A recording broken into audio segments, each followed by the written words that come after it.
ওই আইয়ুব আলাইহিস সালাম একটা দোয়া করেছিলেন আল্লাহর কাছে, রব্বি আন্নি মাসানি আদ-দুরর ওয়া আনতা আরহামুর রাহিমিন। হে আল্লাহ, আমি বড়ই রোগী শোকে ক্লান্ত, আর আপনার থেকে বড় রহমানুর রহিম কেউ নাই।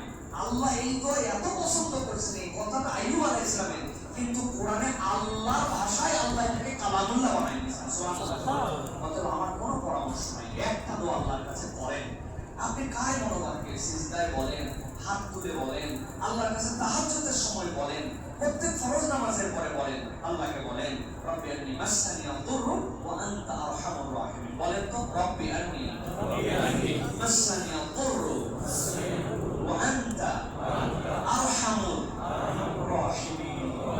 এইটুকু বলেন।